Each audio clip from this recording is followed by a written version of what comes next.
আসসালামু আলাইকুম। আইপিএস মার্টে আপনাদেরকে স্বাগত। আমরা আছি হলো ঢাকার একটা অভিজাত এলাকাতে। এখানে আমাদের সুমন ভাইয়ের 10 তলা একটা হাউস, 10 তলা একটা বিল্ডিং। সুমন ভাইয়ের এই 10 তলা বিল্ডিংটা আমরা সম্পূর্ণ হাইব্রিড সোলার সিস্টেমের আওতায় নিয়ে আসছি। এই 10 তলা বিল্ডিংটার 9 তলা এবং 10 তলাতে তার একটা ডুপ্লেক্স হাউস আছে।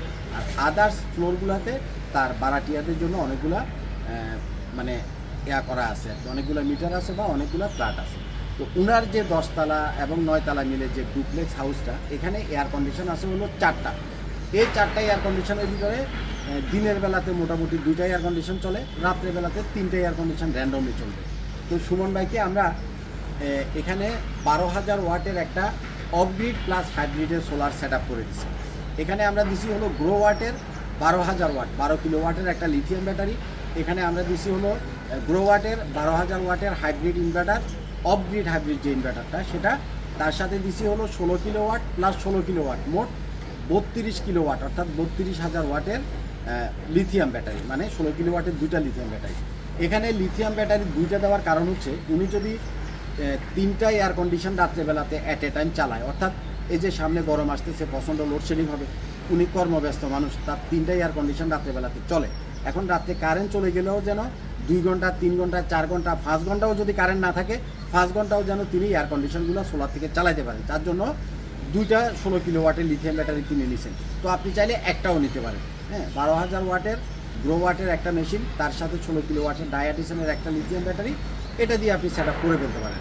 আর এখানে যে সোলার প্যানেলটা দিছি এটা হচ্ছে কানাডিয়ান সোলার প্যানেল, বাংলাদেশের সবচাইতে বড় সাইজের যে সোলার প্যানেল, কানাডিয়ান 715 ওয়াটের সোলার প্যানেল।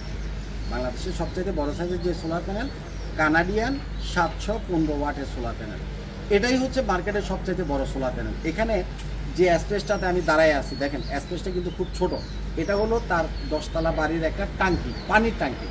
আমরা মূলত এই প্যানেলগুলো ছাদে বসাই নাই, ছাদের উপরে পানির যে ট্যাঙ্কি, ট্যাঙ্কির উপরে বসাইছে। এখন ট্যাঙ্কি জিনিসটা একটু ন্যারো হয়, ছোট হয়, কিন্তু এতগুলো প্যানেল আমরা ট্যাঙ্কির উপরে কিভাবে ধরাবো, যার জন্য প্রথমে ট্যাঙ্কিটাতে আমরা একটা বেস করছি। বেস করার পরে এখানে বাড়তি একটা অংশ দিছি, আবার ওই সাইডেও বাড়তি একটা অংশ দিয়া দুই পাশ থেকে টানা দিয়া খুব মজবুতভাবে, খুব হেভিভাবে আমরা কাজটা করছি। ইভেন আপনি যদি এখানে, আমি শর্ট স্ক্রিনে পারলে আপনাদেরকে দেখাবো, এখানে যে পিলারগুলো দিছি এগুলো হলো 3.5 ইঞ্চি মোটা, এবং এখানে যে অ্যাঙ্গেলগুলো আমরা ইউজ করছি সেটা হলো বিএসআরএমের 1.5 ইঞ্চি 4 মিলি অ্যাঙ্গেল। অর্থাৎ আপনি অনেকেই দেখবেন যারা সোলারে স্ট্রাকচার বানায় পাতলা পাতলা ফ্ল্যাট বার কতগুলো দিয়ে খালি কোনো রকমের দাঁড় করাইয়া দেয়।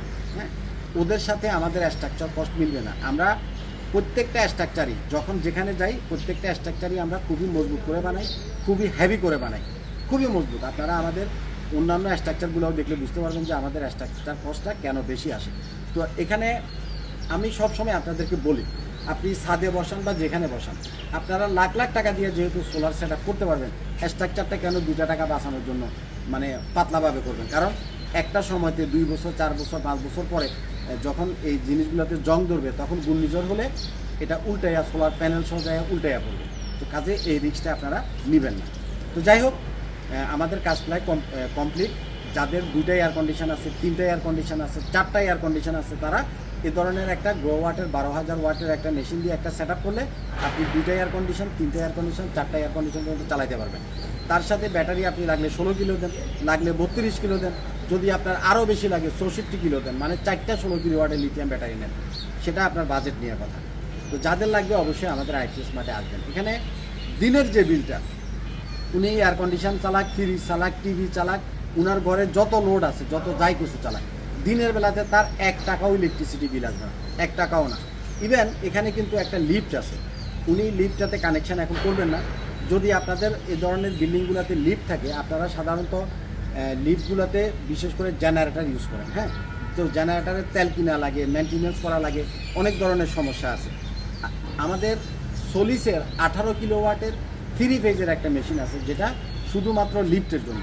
তো যারা লিফটগুলো সরাসরি সোলার থেকে চালাতে চান, সোলিসের 18 কিলো ওয়াটের একটা মেশিন, 16 কিলো ওয়াটের একটা লিথিয়াম ব্যাটারি, এটা দিয়ে আপনি আপনার লিফট চালাতে পারবেন। 3 ফেজের লাইনও আপনি নিতে পারবেন, আবার আপনার একই মেশিন দিয়ে, 3 ফেজের মেশিন দিয়ে আপনি আবার আপনার বাসা বাড়িতেও লাইন নিতে পারবেন। তো যেহেতু এখানে আমরা লিফটটা কানেক্ট করি নাই, যার জন্য আমরা সোলিসের এয়ারটা দিয়ে নেই। এখানে আমরা দিচ্ছি হলো গ্রো ওয়াটের 12 কিলো ওয়াট 12,000 ওয়াটের মেশিনটা। তো আপনাদের যাদের লিফট সহ লাগবে তারা 3 ফেজেরটা নেবেন। 3 ফেজ থেকে আপনি লিফটও চালাতে পারবেন, আবার সেখান থেকে সিঙ্গেল ফেজ বের করে নিয়ে আপনি সিঙ্গেল ফেজে আপনার ঘরের এসি, লাইট, ফ্যান সেগুলোও চালাতে পারবেন। অর্থাৎ জেনারেটরের বিকল্প হিসেবে 18 কিলোওয়াটের সলিসের এই ইনভার্টারটা দিয়ে আপনি চালাতে পারবেন। এবং 3 ফেজের যে মেশিনগুলা এগুলো দিয়ে আপনি নেট মিটার করতে পারবেন। নেট মিটার মানে হচ্ছে ধরেন আপনি দিনের বেলাতে এসিগুলো আপনার চলতেছে না, এই যে 12,000 15,000 ওয়াটের আপনি সেট যা করলেন, দিনের বেলাতে আপনার হয়তো 2,000 ওয়াট লোড চলে, আর বাড়তি সোলার থেকে যেগুলো আসতেছে এগুলো কোথায় যাবে? আপনি যদি নেট মিটার করেন এটা মিটারের মাধ্যমে জাতীয় গ্রিডে চলে যাবে।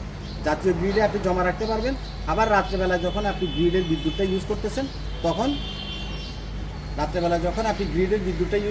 তখন আর বিল আসবে না, কারণ আপনি দিনের বেলাতে গ্রিডে যেটা জমা রাখছেন রাত্রে সেটা আবার ইউজ করতে পারবেন। ভালো থাকবেন, আসসালামু আলাইকুম।